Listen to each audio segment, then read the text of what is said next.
Hi, I'm Rick Dior, and today I want to talk about something that's very closely related to drumming as well as for all other musical instruments, and that's health and wellness when you're playing music.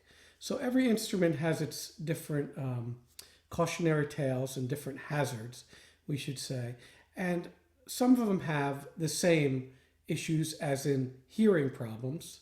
That's most instruments, you might run into that. Others have different physical problems. Drummers seem to have a lot of injuries. In my 40 plus year teaching career, I've seen lots and lots of students who come to me originally because they had some sort of hand problem or drum set issue with their back or their feet or their legs or their neck is bothering them, and they want to know if I can fix it. Now, I have to tell you, I'm not a medical doctor by any means, and also I'm not a surgeon. So, I wouldn't be able to fix that by just doing some sort of surgery or prescription or something. But I do have things that I can share with you all about my career and about things that I've discovered and what has kept me from not getting injured after playing for over 50 years. So we'll start out with the big one, and that's hearing. And that's very common now for people to talk about. Whereas when I was growing up, no one talked about hearing damage caused by music. If you wore earplugs, you were considered a wimp or whatever. Now, I guess I was a wimp because I wore hearing protection when I did drum corps and marching band and even the rock bands I played in. I always wore something because I didn't like when my ears rang. It kind of drove me nuts. And that's called tinnitus. And that's ringing in your ears. Now, if you do that enough, it becomes permanent. And lots of drummers, I know Peter Erskine's one, and several others that I know have that where there's a constant ringing in their ears. It doesn't go away. And, Lord only knows that would drive me nuts. There's things they can do now. There's masking things and there's hearing aids. But, you really don't want to have to deal with that. Now, some of that can be hereditary, whereas we all know people who are older, and I have people in my family who are older and they're almost deaf, and it's not from loud music, I think, or anything else loud. It's just hereditary. The goal is to protect your hearing from the beginning, not 5 years after you've been playing. So all my students, I don't teach a lot of beginners or really any anymore, but when they're young, if I have a high school kid, I'll have them wear earplugs all the time. Now, there's different kinds of earplugs, and I'll put different ones on the screen here. You can get the ones that are molded to your ears, where you go into an audiologist, and they'll do a mold of your ears. It's not painful or anything. And then they can take those and use them to make custom earplugs that fit perfectly. By the way, you can also use those molds to make headphones or monitors, which is super common now. In-ear monitors. Now, I'll tell you why I don't like in-ear monitors quickly. The problem with in-ear monitors is something can go wrong. I have a guy that I did a tour with, well, a short tour, came into Charlotte. He's a drummer, Broadway drummer. I won't mention his name or anything, but I did two different shows with him. And he was doing a recording, and what happened was he was wearing his in-ears, and everybody knows every once in a while there's some sort of audio problem where someone turns on something or they'll unplug a mic and there's a big pop.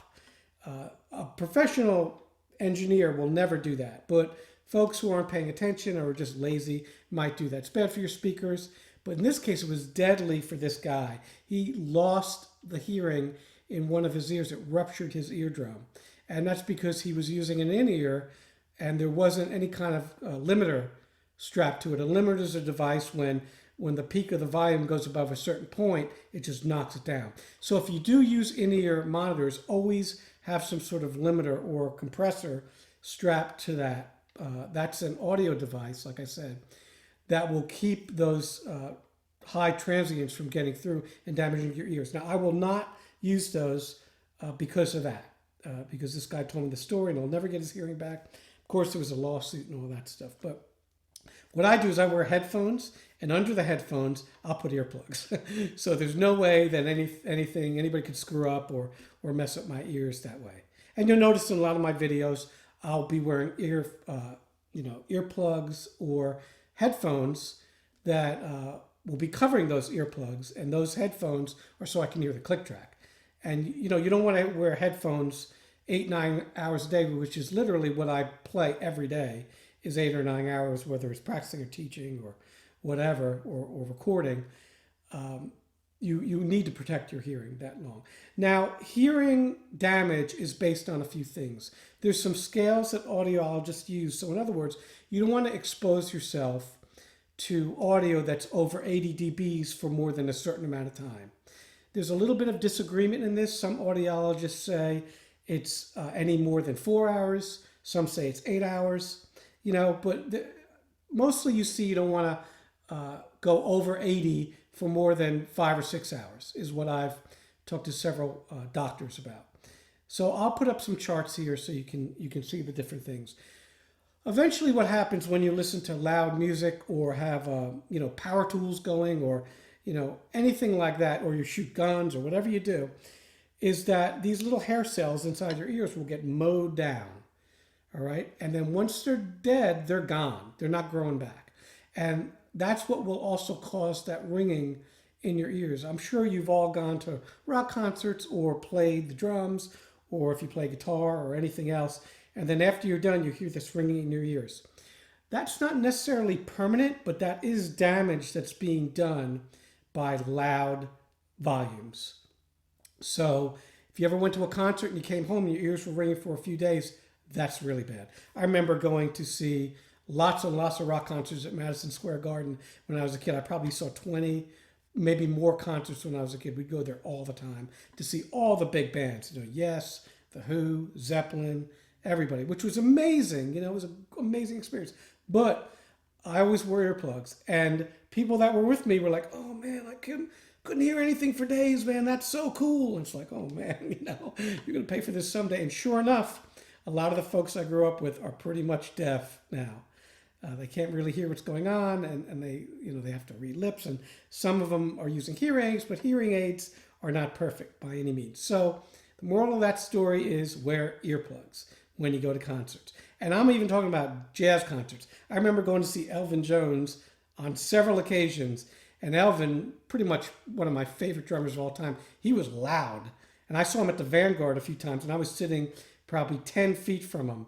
And good God, I could not imagine someone not wearing earplugs. Same thing with Tony Williams when I saw him up close. And when I saw Mel, the Mel Lewis Big Band, which was the Thad Jones Mel Lewis Big Band, but I only saw them after Thad left for Europe.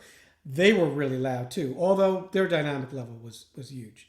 Okay, so anytime you're in a small club like the Vanguard or any other club and you're close to loud instruments, even a trumpet, horns, anything, wear some earplugs. And that's when those molded earplugs are great, because they only take down 6 to 15 dBs. You can get different filters and pop them in there, which is great.